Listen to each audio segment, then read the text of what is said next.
Arvind ji, round table India के कार्यक्रम Ambedkar as में आपका स्वागत है। रजनीश जी, आपका भी स्वागत है। रजनीश जी, मौजूदा भारत में गाय प्रकरण में जो भी मामला है सबके सामने है। हम जैसे बहुत ही रोमांचक दौर में हैं, जहां गाय के लिए हलचल है, गाय पर हलचल है। गाय को केंद्र में रखकर राजनीति जो बुनी गई है, आप इस पर क्या कहते हैं? बिल्कुल ठीक कहा आपने। हम भारतीय राजनीति के बहुत ही रोमांचक दौर में, जहां गाय पर हलचल है और गाय के लिए हलचल है, ये बिल्कुल उसी तरह का मामला है जैसे हम 3 लोग यहाँ पे जमा हैं और उसमें से आपको चिन्हित कर लिया जाए एक प्रतिष्ठित व्यक्ति के तौर पे और बाकी हम दोनों को तवज्जो न दी जाए। आपके लिए तमाम सुख सुविधाएं और आपके साथ जो व्यवहार हो वो एक विशेष व्यवहार हो। ये इस तरह की जो मनोवृत्ति है उसका एक्सटेंशन हो रहा है राजनीति। जैसे आम बोलचाल में आप पाएंगे, आपने गौर किया होगा कि ये खास सरने वाले लोग को जब आपको बुलाना होता है, आप ऑटोमेटिकली आपके मुंह से सम्मान सूचक शब्द निकलता है, जी उनके नाम के साथ जुड़ के आता है। लेकिन आप देखेंगे, अब जैसे मैं आपको अब एग्जाम्पल देता हूँ और उदाहरण देता हूँ बिहार में बहुत सारे मुख्यमंत्री हुए, उनको सबको उनके नाम के साथ जी से आम बोलचाल में जी के साथ उनको संबोधित किया जाता है। लेकिन जब लालू यादव जब चीफ मिनिस्टर हुए तो आम बोलचाल की भाषा में ललुआ शब्द का प्रचलन हुआ। तो ये जो मनोवृत्ति है, ये इसका एक्सटेंशन राजनीति में हो रहा है। और जैसे हमारे दैनिक जीवन में बहुत सारे जानवर हैं, गाय है तो भैंस भी है, घोड़ा भी है, गधा भी है, लेकिन गाय को एक पवित्र जानवर के तौर पे चिन्हित करना, उसको स्थापित करना, ये और कुछ नहीं, एक सामंती मनोवृत्ति का प्रतिफलन है राजनीति। और वो उसकी वजह भी है कि आपने देखा होगा 1990 के बाद से कहते हैं दलित पिछड़ा उभार का राजनीति में जो बहुत तेज से उभार हुआ और बहुत जोरदार तरीके से मंडल वन के बाद, हाँ, उसने भारतीय राजनीति को पूरी तरह से मत दिया, बदल के रख दिया।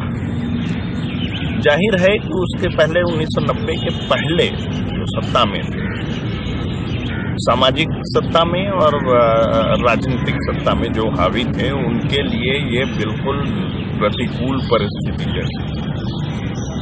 तो विचार 1990 के बाद का जो सामाजिक न्याय की राजनीति का जो विचार जो उभार बन के उभरा, उसको एक दूसरे विचार से दबाने की कोशिश जो हो रही है, उसके टूल के तौर पर एक गाय का मामला अभी भारतीय राजनीति में आया है। अरविंद जी, आपसे जानना चाहूंगा कि आपका क्या मत है इसके ऊपर पूरे? गाय हमारी माता है। ये तो हम बचपन में सुनते आए हैं कि गाय हमारी माता है। यही लेख लिखते थे इसके ऊपर। मैं वहीं से यहाँ तक आना चाह रहा हूँ। रजनीश ने बहुत अच्छा ध्यान दिलाया कि ये 90 के बाद, मंडल वन के बाद जो दलित पिछड़ी चेतना का जो उभार है, उसके काउंटर के लिए भी गाय को रखा गया। लेकिन मैं वहाँ से आना चाहता हूँ, जब स्कूल में मतलब ये आपसी बातचीत का हिस्सा था कि ये मजाक का ही शायद विषय रहा होगा, पता नहीं कभी हुआ हो या नहीं हुआ हो, लेकिन ये था कि किसी विद्यार्थी ने अपने कॉपी में जानकारी के अभाव में लिख दिया कि गाय हमारी माता है। परीक्षा की कॉपी में लिखा कि गाय हमारी माता है, हमको कुछ नहीं आता है। तो इसका काउंटर इस रूप में आया कि फिर टीचर ने उसी को नंबर देने के लिए लिखा है कि बैल हमारा बाप है, नंबर देना पाप है। मेरा ये कहना है कि तब ये बातें बिल्कुल सहज भाव में कही जाती थी, सहज भाव में सुनी जाती थी, और इस पर कहीं कोई आतंक का माहौल नहीं बनता था, कहीं किसी की हत्या नहीं होती थी, कहीं किसी की पिटाई नहीं होती थी। आज की तारीख में ऐसे उदाहरण जो है हमारे सामने अब आम हैं कि उत्तर प्रदेश के या हरियाणा के या राजस्थान के किसी सुनसान सड़क पर एक गाड़ी जा रही है, उसमें कुछ अचानक से गोरक्षक, मैं उन्हें गोरक्षक गुंडे कहता हूँ, प्रकट होते हैं और उस गाड़ी को रोकते हैं। उस गाड़ी में गाय, बैल या भैंस कुछ भी होता है, उसको पाए जाने पर वो अचानक से चिल्लाना शुरू कर देते हैं। गाय हमारी माता है। ड्राइवर, खलासी जो भी होता है उस गाड़ी में ले जा रहे होते हैं, वो उन्हें उतारते हैं, बहुत बर्बरता से उसकी पिटाई करते हैं और थोड़ा विरोध करने पर या किसी और वजह से उसको मार के पेड़ पे भी लटका देते हैं।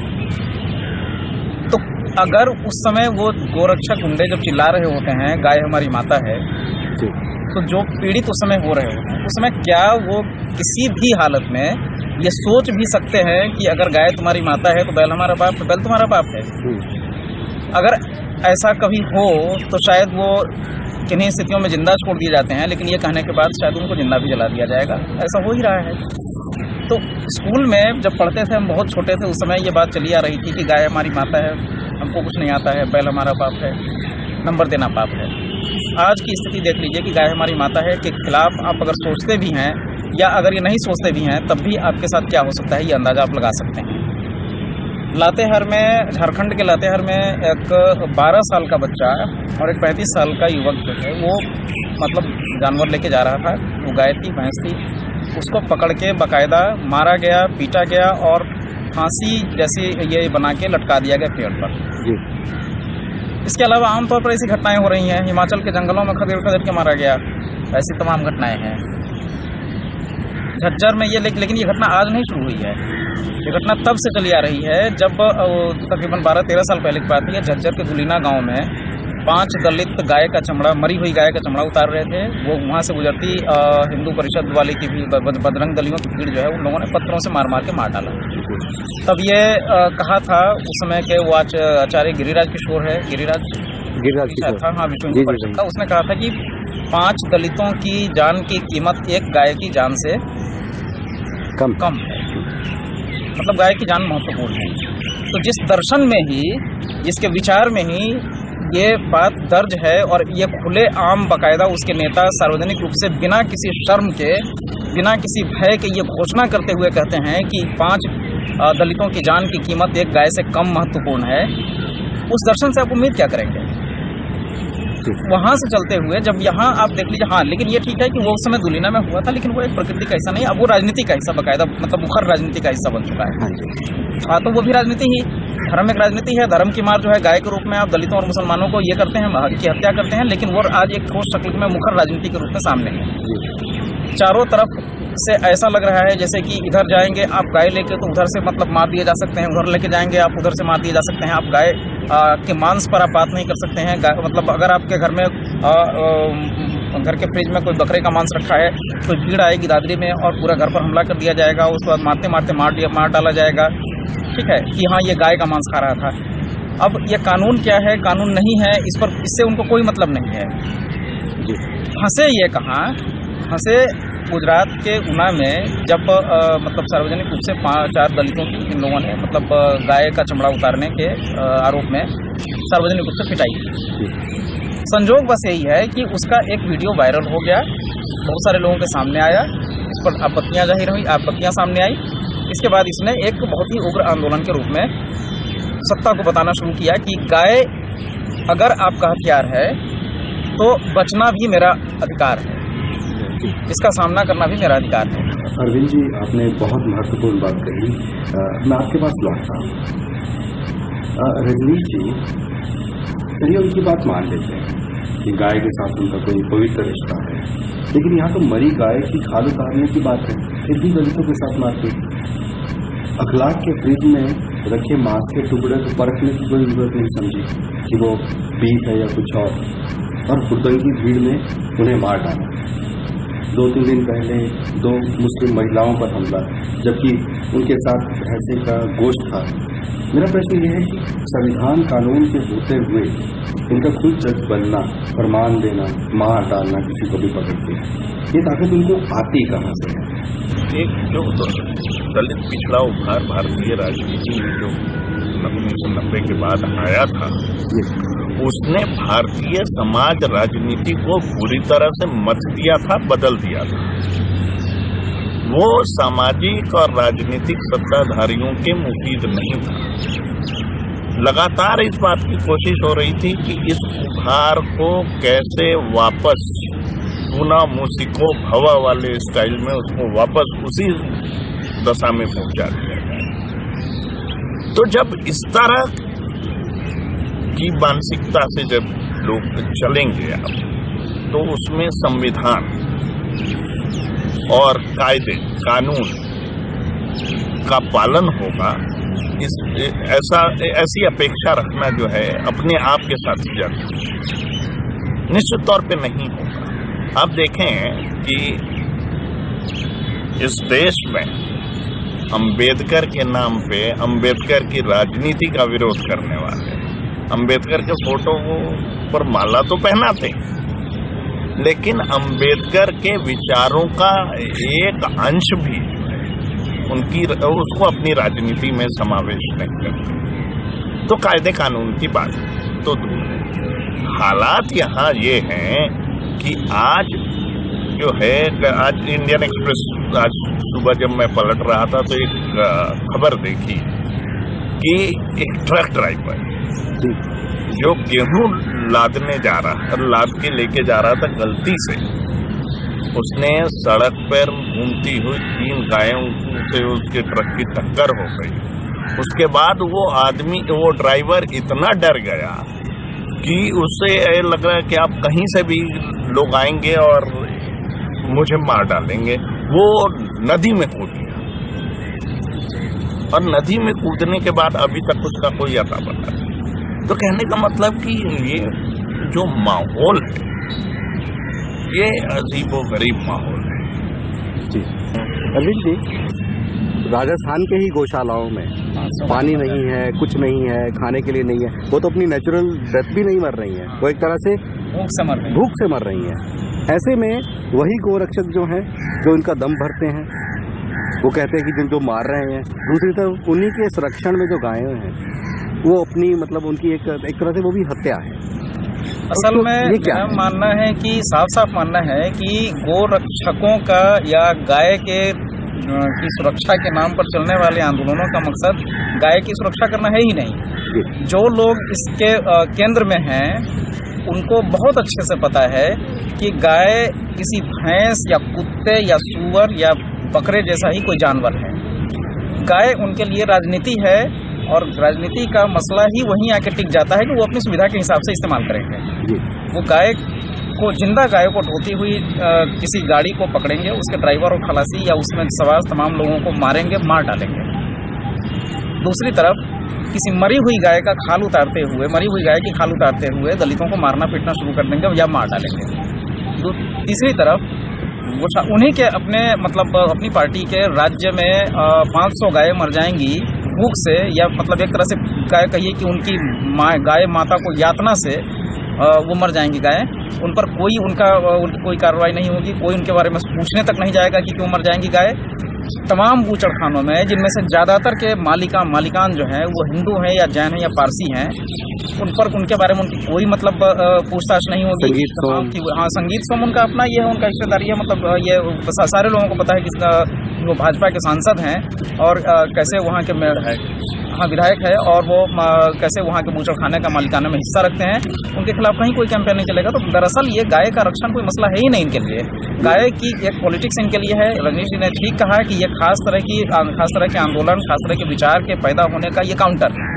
लेकिन अब सवाल ये है कि वो काउंटर कहाँ तक जाएगा, कितने लोगों की जान लेगा, किस तरह की परिस्थितियों को रचेगा, वो आबो हवा किसने बनाई। ठीक है, सड़क पर सुनसान इलाके में किसी गाड़ी को रोककर वो गुंडे जो हैं वो लोगों को मारना पीटना शुरू कर देते हैं। वो उनको हौसला कहाँ से मिलता है, कहाँ से खुराक उनको मिलता है। अब ये पूछना चाहिए, कल प्रधानमंत्री ने कहा कि सड़क पर जो लोग गाय की रक्षा में लगे हुए हैं उनमें से 80% जो है वो, या ज़्यादातर जो है वो उनका गोरख धंधे हैं अपने, उसमें लगे रहते हैं। सब गोरक्षण से उसका कोई मतलब नहीं है। लेकिन वो सड़क पर जो घूमने वाले गाय के नाम पर लोगों को मारने पीटने वाले लोग हैं, वो कहाँ से खुराक पा रहे हैं। खुद 2014 के चुनाव में प्रधानमंत्री मोदी ने गाय को लेकर जिस तरह की संवेदनशीलता प्रकट की थी, कुछ सरकारी मंत्रालयों ने गाय को लेके जो ये अपना लगाव पैदा किया है, आधिकारिक रूप से आरएसएस ने गोरक्षण योजना की जो मांग की है, ये सब बातें कहाँ से आ रही हैं? ये गाय का ही रक्षण हमारे लिए जरूरी क्यों है? गाय का रक्षण। दूसरी बात ये भी है कि भारत जो है बीफ एक्सपोर्ट में सेकंड नंबर पे। एक तरफ जो है वो एक तरफ तो मतलब बीफ एक्सपोर्ट में आप पहले नंबर पर बनाने पर लगे हुए हैं, दूसरी तरफ आप गाय का मतलब मांस खाने के लिए मना करते हैं, तीसरी तरफ गाय की मरी गाय की खाल का चमड़ा उतारते हैं अगर कुछ दलित, तो उनको आप मतलब मारना पीटना, उनके खिलाफ बर्बर अत्याचार करना शुरू कर देते हैं। ये किस तरह की पॉलिटिक्स है? ये इंसान विरोधी पॉलिटिक्स है। और प्रधानमंत्री खड़े होकर वहाँ पर बोल रहे हैं कि ये गोरक्षक 80% से ज़्यादा गुंडे हैं या गोरखधंधा है उनका अपना, लेकिन इसी में वो एक और पॉलिटिक्स खेल देते हैं। वो जनता को ये बताते हैं कि पुराने ज़माने में हिंदू राजा मुसलमान राजाओं से या दूसरे किसी मतलब धर्म के राजाओं से इसलिए हार जाते थे क्योंकि वो जो दूसरे राजा होते थे वे अपनी सेना के आगे गायों को रख देते थे। मुझे नहीं मालूम कि किस मिथक तक में, इतिहास की तो बात छोड़ दीजिए, किसी मिथक तक में यह बात कहीं दर्ज है या नहीं है, मुझे इस बात की जानकारी चाहिए। अगर किसी मित्र को पता हो तो बताएं मुझे कि किस लड़ाई में किस राजा ने अपनी सेना के आगे गाय की लाइनें खड़ी कर दी थी और किस हिंदू राजा ने उन गायों को ढाल मान के उन पर कोई वार नहीं किया और हार गए। तो यहाँ मतलब एक तरफ प्रधानमंत्री मतलब जनता को बताते हैं कि ये गोरक्षकों का गोरख धंधा है, और दूसरी तरफ उसी अगली ही लाइन में ये बोल जाते हैं कि एक राजा जो है वो मतलब दूसरे राजा को जीतने के लिए गाय का इस्तेमाल करता था। तो ये किस तरह की पॉलिटिक्स है? ये जनता को क्या बेवकूफ़ बनाने का मामला है या उनकी हत्या करने? अब जहाँ तक कानून का सवाल है, मेरा तो मानना है कि ठीक है कि कई राज्यों में कानून बने हुए हैं कि यहाँ गाय की हत्या नहीं हो, गाय की हत्या नहीं की जाएगी, गौ का मांस नहीं खाया जाएगा। सवाल है कि केवल गाय ही क्यों, गाय और भैंस में अगर तुलना करते हैं तो हर लिहाज से भैंस जो है वो गाय के मुकाबले ज़्यादा उपयोगी साबित होती है। फिर भैंस के लिए यह कानून क्यों नहीं? गाय ही क्यों उस कानून के संरक्षण प्राप्त करे? जी रजनीश जी, अगर तथ्यों के बिना नरेंद्र मोदी जी ये कहते हैं कि वो जो राजा का उदाहरण देते हैं कि एक राजा दूसरे राजा को हराने के लिए गाय का इस्तेमाल कर रहा है, कि क्या ये कंफ्यूजन के लिए है कि वो क्या जनता को कंफ्यूज करना चाहते हैं? अगर क्योंकि मेरी समझ में तो ऐसा कुछ मैंने पढ़ा नहीं है, मैंने ठीक ठाक ही वेदों को पढ़ा है। बहुत अच्छा सवाल किया है आपने। मैं बार बार कह रहा हूँ कि 1990 के बाद की जो राजनीति है उसको काउंटर करने के लिए कई तरह के तकनीक, कई तरह की तरीके अपनाए जा रहे हैं, जिसमें सबसे अहम तरीका जो अभी चल रहा है वो है, अरविंद जी हमेशा कहते हैं, पॉलिटिक्स ऑफ कंफ्यूजन। ये पॉलिटिक्स ऑफ कंफ्यूजन का जो तरीका है ये आपको बिल्कुल दिखाई दे रहा है, बिल्कुल कंफ्यूज करने का। आपको तो एक तरफ आपको आपका जो जनप्रतिनिधि है वो आपको एक बर्बर घटना से दुखी भी दिखता है और दूसरी तरफ ठीक उसी अगले सेकंड उसी बर्बर घटना का राजनीतिक इस्तेमाल करता भी दिखता है। तो इस तरह की कंफ्यूजन जो है, जो सामाजिक सत्ताधारी हैं उनके सामने कोई कंफ्यूजन नहीं, राजनीतिक सत्ताधारी सामाजिक सत्ताधारियों के सामने कोई कंफ्यूजन नहीं, उनके लक्ष्य बहुत क्लियर है। कंफ्यूजन का मामला वहाँ आता है जो वंचित जमात के लोग हैं, जिनमें शिक्षा जागृति की जो कमी है। ये कंफ्यूजन की पॉलिटिक्स उनके लिए, उनको भ्रमित करके आप डिस्पर्स कर देंगे तो उनकी ताकत अपने आप कम हो जाएगी। तो ये उभार जो उभरा था वो अपने आप कमजोर पड़ जाएगा। लेकिन आप देखें दुनिया में सबसे ज्यादा दूध उत्पादन करने वाला देश है डेनमार्क। उस डेनमार्क में आज तक मैंने डेनमार्क के बारे में जितना भी पढ़ा वहाँ कभी नहीं, मेरे जहन से तो ये बात कभी नहीं अभी तक याददाश्त में आ रही है कि डेनमार्क के लोग गाय को माता जैसी कोई चीज मान करके कोई मुहिम चलाते हैं। सवाल ये है कि हम क्या करें? बात इस पे होनी है और सोचने का विषय ये होना है। जैसे ऊना के लोगों ने दर्शाया है, उन्होंने कहा कि जिस काम से, जिस प्रोफेशन से, जिस रोजगार से जिल्लत मिलती है उसको हम क्यों करें? तो राजनीति का ये प्रस्थान बिंदु बन सकता है, और ये प्रस्थान बिंदु अगर बन गया तो यकीन जानिए कि भारतीय सामाजिक और राजनीतिक जो परिस्थिति है इस कदर बदल जाएगी, एक दूसरी तस्वीर आपके सामने पेश होगी। बिल्कुल। ये अरविंद जी, ये जो ऊना की इस बात को कैसे देखा जाए, उनका जो रिस्पांस है कि कलेक्टर के दफ्तर में जाकर के मरी हुई गांव का रखना गायों का, और वो भी परिसर के अंदर, ठीक है, और ढेर लगा देना एक बात है। दूसरी बात ये कि गुजरात में हर जगह पे मतलब जो गायें मरी हुई हैं उनको कोई उठाने नहीं आ रहा है, कोई गाय प्रेमी, गाय रक्षक कोई उठाने नहीं आ रहा है, माता है, ऐसा व्यवहार। ये जो दोनों बातें हैं, आपका क्या है? मैं पहले बिंदु पे आना चाहूँगा कि वो जो आपको ऊना का जो रिस्पांस है वो क्या कहता है? एक्चुअली मैं तो ऊना के उस दलित प्रतिरोध का कितना भी शुक्रिया करूं तो वो शायद कम हो।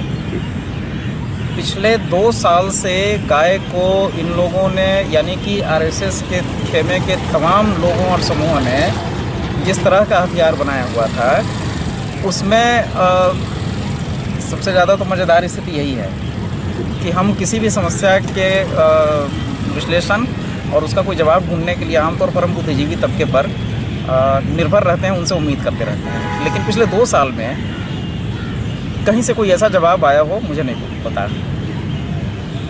एक तरह से वो सब के सब जो है वो स्तब्ध बैठे थे कि करें तो क्या करें। लेकिन ऊना की इस छोटी घटना ने, जहां दलितों ने ये फैसला किया, ऊना के उस वायरल हुए वीडियो, यानी कि जिसमें 4 दलितों को मारा गया था, सार्वजनिक रूप से घुमाया गया था, उसके वायरल होने के बाद वहाँ के दलितों ने यह फैसला किया कि हमको क्या करना है, प्रतिरोध का कौन सा तरीका अपनाया जाना है। उसमें बाकायदा उन्होंने मरी हुई गायों को लेके कलेक्टर के दफ्तर में और दूसरे सरकारी दफ्तरों में ले जाकर फेंक दिया।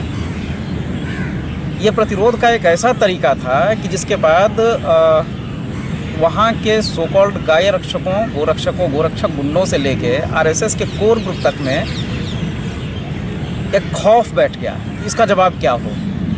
क्योंकि जिस सामाजिक स्थिति को बनाए रखने की पूरी राजनीति के लिए वो इस तरह के गोरक्षण का तो कथित अभियान चला रहे थे, उनका वो सीधा सीधा ऐसा जवाब था जिसका कि कोई मतलब ये नहीं था, उपाय नहीं था जिसका। उसमें अब लाचारी आरएसएस या उसके तमाम खेमों की आप ऐसे देख सकते हैं, या उसका अंदाज़ा आप ऐसे लगा सकते हैं कि प्रधानमंत्री तक को ये इसका जवाब देना पड़ गया, बोलना पड़ गया कि आमतौर पर वो कभी किसी के मतलब वहाँ पिटाई होती है, किसी को कहीं कोई मतलब ट्वीट उन्होंने नहीं किया। जो व्यक्ति सिद्धू की तबीयत ख़राब होने पर ट्वीट करता है, वो उस व्यक्ति को देश में इतनी बड़ी बड़ी घटनाओं पर बोलने की ज़रूरत नहीं पड़ी थी। लेकिन ऊना की घटना ने इतना बड़ा दबाव पैदा किया कि प्रधानमंत्री को इस बारे में बोलना पड़ा, लेकिन वहाँ भी उन्होंने कन्फ्यूजन की पॉलिटिक्स खेल दी। यह एक पहलू है। दूसरा पहलू यह है कि अब देखना ये चाहिए हम लोगों को कि क्या ये गाय की राजनीति केवल गाय की राजनीति है, या गाय के बहाने जो है वो 50 तरह के दूसरे मसलों को ढकने की कोशिश हो रही है। पूछना चाहिए तमाम मतलब बुद्धिजीवियों को, जानकारों को, आंदोलनकारियों को ये पूछना चाहिए कि पिछले 2 सालों में शिक्षा के क्षेत्र में, स्वास्थ्य के क्षेत्र में, रोजगार के क्षेत्र में सरकार ने क्या किया, उसकी उपलब्धियां क्या हैं, कटौतियां क्या हैं, उसका सामाजिक असर क्या होगा। सबके सामने ये तथ्य है कि शिक्षा, सेहत या मनरेगा जैसे कानून में से बाकायदा जो है बजट में कैसी कटौती की गई है और इसका सामाजिक असर क्या होने वाला है। अगर शिक्षा कमज़ोर होता है, सेहत का मामला कमज़ोर होता है, रोजगार का मामला कमज़ोर होता है, तो इसका भुक्तभोगी कौन होने वाला है? समाज का दलित वंचित तबका होने वाला है, जो ठीक से पढ़ेगा नहीं, जिसकी सेहत ठीक नहीं रहेगी, जिसके पास रोजगार नहीं होगा, वो आखिरकार बेगारी करने की हालत में आएगा। सस्ते मजदूर मिलेंगे और वहाँ से फिर उसकी सामाजिक स्थिति तय होगी कि एक कमज़ोर व्यक्ति को सामाजिक रूप से गुलाम बन के रहना है। तो क्या ये बहुत दूरदर्शी नीति के तहत गाय की राजनीति कर रहे थे कि बाकी सारी चीज़ों को जो नीतिगत फैसले किए जा रहे हैं, शिक्षा के क्षेत्र में, अर्थव्यवस्था के क्षेत्र में, तमाम मतलब कॉरपोरेटों को जिस तरह का धन लुटाया जा रहा है, वो सब चीज़ें मतलब रोजगार की कटौतियाँ की जा रही हैं। जो मनरेगा 100 दिन का रोजगार दे रहा था गरीबों को गांव में, उसमें भी इन्होंने कटौती कर दी थी। अधिकार तो 365 दिन का था रोजगार का, लेकिन जो 100 दिन दे रहा था उसमें भी इन्होंने बहुत तरह की बेईमानियाँ की हैं। अगर वो योजनाएं या वो कानून कम होंगे, कमज़ोर होंगे, उसका असर किस पर पड़ेगा? उसकी पीड़ा किसको झेलनी है, उसकी मार किस पर पड़नी है। तो क्या गाय उन लोगों के अधिकारों को या उन गाय को बचाना उन लोग मतलब उन लोगों के अधिकारों को बहाल कर सकेगा? अगर एक मतलब दलित जो गाय, मरी हुई गाय की खाल उतार के अपना पेट भरता है किसी तरह से, अगर वो गाय का चमड़ा उतारना छोड़ दे तो क्या उनके लिए शिक्षा, रोजगार, सेहत ये सब का मामला आ जाएगा, सुविधाजनक मिल जाएगा? क्या वो अपने जीवन स्तर में कोई सुधार कर पाएंगे? क्या उनकी पीढ़ियां बदल सकेंगी? सरकार क्या चाहती है कि एक दलित जो है वो अपने दमित की अवस्था में बना रहे? अब दूसरा पहलू यह आता है कि जिस तरह के काम के रूप में इसको हिंदू धर्म में मान्यता दी गई है कि गाय की खाल उतारना क्या है और उस काम को करने वाले की सामाजिक हैसियत क्या है, किस तरह की नज़र से देखा जाता है। ये सैकड़ों गायों को सड़ के मरने के लिए छोड़ देंगे, लेकिन उसकी खाल उतारते हुए दलितों को जिंदा जला देंगे या मार डालेंगे या सार्वजनिक रूप से पिटाई करेंगे। ये किस तरह की राजनीति है? ये किस तरह की राजनीति को दिमाग में इम्पोज किया जा रहा है कि गाय हमारी माता है और मतलब उसके चलते हम किसी को मार डालेंगे। जानवर के लिए आप आदमी को मार रहे हैं, यही आपका धर्म है? अगर किसी भी धर्म में किसी जानवर के चलते किसी आदमी को, किसी इंसान को मारने की इजाज़त या छूट है या किसी भी रूप में उसका व्यवहार भी है तो उस धर्म पर शर्म किया जाना चाहिए।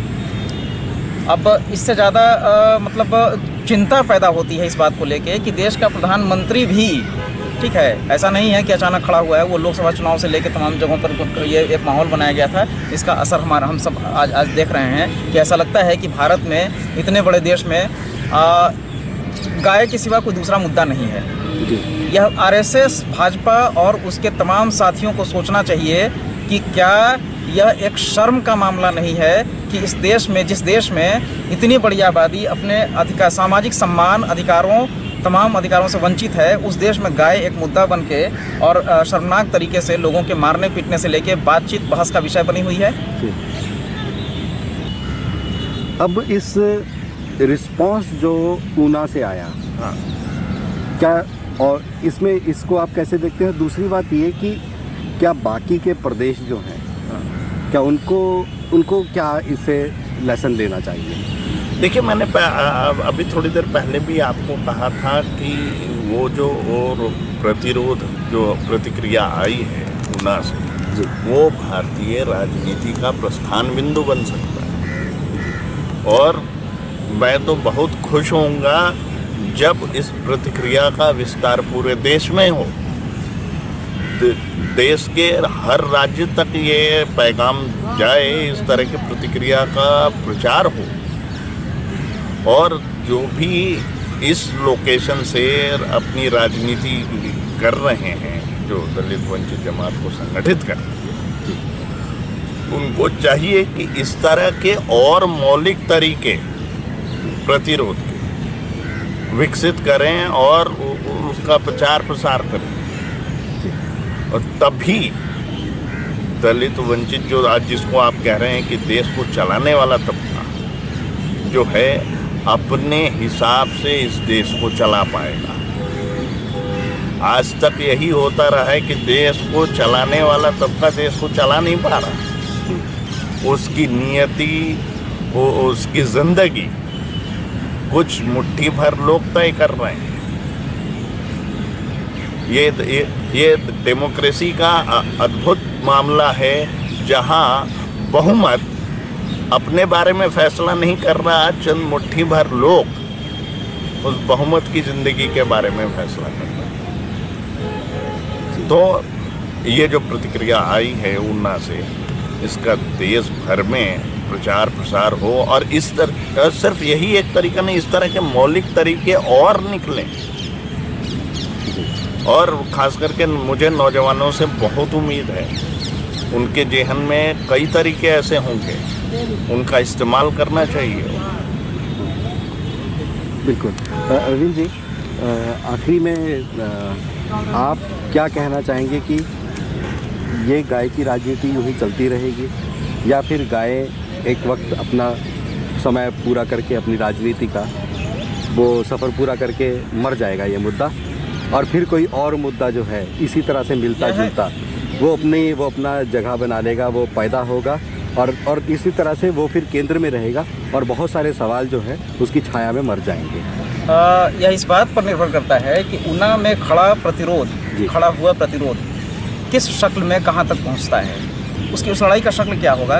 मतलब ये इस बात पर निर्भर करेगा कि ऊना का आंदोलन अपने किस चरम तक जाता है और कौन सा किस स्वरूप पर ठहरता है। अगर यह प्रतिरोध ऊना से निकलकर देश के दूसरे हिस्सों में पहुंचता है तो आरएसएस को अपनी राजनीति, गाय की राजनीति पर पुनर्विचार करना पड़ेगा, उसको कोई दूसरा हथियार ढूंढना पड़ेगा। यहाँ भारतीय जनमानस में आरएसएस की राजनीति को सूट करने वाले बहुत सारे ऐसे मुद्दे भरे पड़े हैं जिसकी राजनीति वो करना चाहते हैं, कर सकते हैं कभी भी। तो जैसे ही उनको लगेगा कि गाय अब उनके गले की फांस बन गई है तो वो इस मुद्दे को छोड़ के किसी दूसरे मुद्दे को शिफ्ट करेंगे। अभी वो इसको रिकवर करने में लगे हुए हैं कि ऊना के प्रतिरोध को कैसे मतलब कमज़ोर किया जाए। हालांकि फ़िलहाल अभी ऐसा नहीं लग रहा है, वो मतलब उसका प्रतिरोध का दायरा बढ़ता चला जा रहा है। इवन के न्यूयॉर्क टाइम्स जैसे अखबार जो है वो गाय से होने वाली राजनीति के बारे में बाकायदा संपादकीय लिख के सरकार को चेतावनी दे रहे हैं, चेतावनी के लहजे में उसको आईना दिखा रहे हैं। तो ये प्रतिरोध शायद बढ़ेगा, लेकिन अगर किन्हीं वजहों से वो कमज़ोर पड़ता है तो ये मतलब गाय के मुद्दे को अलग अलग शेप में ज़िंदा रखेंगे। लेकिन जो चीज़ें खुल के आ रही हैं इस बीच, अच्छा ये है कि हमारे पास सोशल मीडिया है और सोशल मीडिया के प्रेशर में so called main stream media को भी कुछ चीज़ें लानी पड़ रही हैं। तो कुछ चीज़ें तो खुल के आ रही हैं कि गाय के चलते इंसानों को मारने वाले ये लोग जो हैं उनकी गाय को लेकर वास्तविक सरोकार उनका क्या है। जैसे राजस्थान में 500 गाय वो हिंगोलिया में मरी, उसको लेके कोई प्रतिक्रिया नहीं। 50 बूचड़खाने हैं, 100 बूचड़खाने हैं, उनको लेके कोई इनकी राय नहीं है, कोई इनका एजेंडा नहीं है। तो ये सारी बातें अब सामान्य जनता में जैसे जैसे फैल रही हैं तो ये जैसे मास का मामला बनती जाएगी, यानी कि जन सामान्य के बीच में ये मसला फैलेगा कि गाय को लेकर इनकी दोहरी राजनीति का मतलब क्या हो सकता है। एजेंडा इनका पकड़ा जाएगा, इनकी चोरी पकड़ी जाएगी, तब ये गाय को छोड़ कर दूसरी ओर से शिफ्ट होंगे। अगर ये किसी तरह दबाने की कोशिश में मतलब कामयाब हो गए तो अलग फॉर्म में गाय का इनका एजेंडा चलता रहेगा। कोशिश ये होनी चाहिए कि जिस तरह ऊना के सामान्य दलित मतलब पीड़ितों ने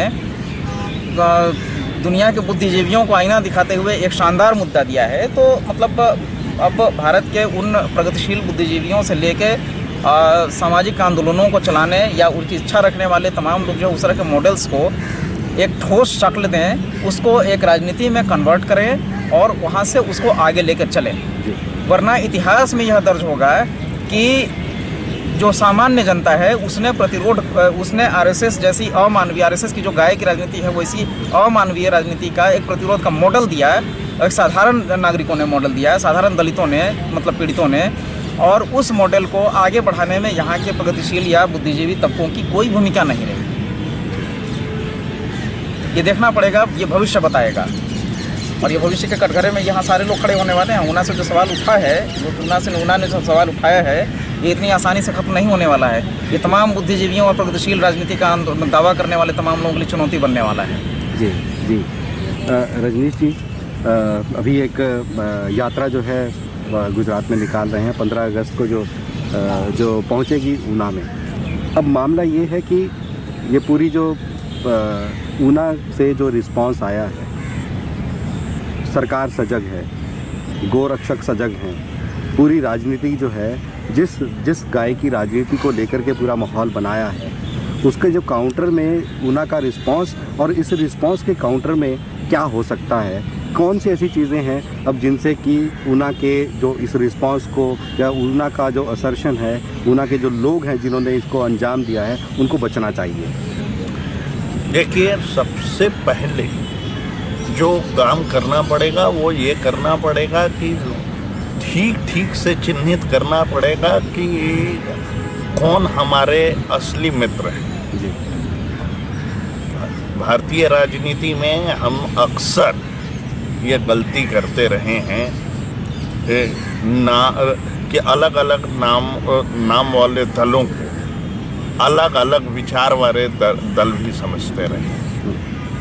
ये पहचान करनी पड़ेगी कि कौन से राजनीतिक दल हैं जो विचार से एक जैसे हैं, जो दलित वंचितों के हक हकूक़ की और उनके उभार के खिलाफ विचार रखते हैं, और कौन सारे ऐसे दल हैं जो वाकई उनकी चिंता में मुब्तला है। आप देखें कि ये जो मार्च चल रहा है उसमें कौन लोग हैं, हाँ जी, उनकी ईमानदारी कितनी, कौन लोग हैं जो जिनका इंटरेस्ट इस बात में है कि ये आंदोलन बिखरे, ये संगठन जो अहमदाबाद में एक प्लेटफॉर्म पे आए थे वो अलग अलग क्यों हो रहे हैं, और ये अलगाव और बिखराव के बिंदु क्या है, इसके पीछे कौन है।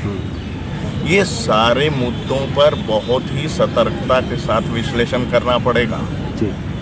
और जब तक ये पहचान और विश्लेषण नहीं करें तो बार बार यही होगा, ठगे जाएंगे। सही बात है। और ठगे जाएंगे। एक आंदोलन जो भारतीय राजनीति का प्रस्थान बिंदु बन सकता था वो फिर से एक इतिहास के किसी कोने में जाके दर्ज होके रह जाएगा। चलिए ठीक है रजनीश जी, आपका बहुत बहुत धन्यवाद। अरविंद जी आपका भी बहुत बहुत धन्यवाद। आपका भी धन्यवाद। ये थे हमारे साथ अरविंद शेष और रजनीश जी। राउंड टेबल इंडिया के अगले कार्यक्रम में हम फिर से प्रस्तुत होंगे किसी अन्य विषय के साथ। तब तक इजाज़त दीजिए। जय भीम।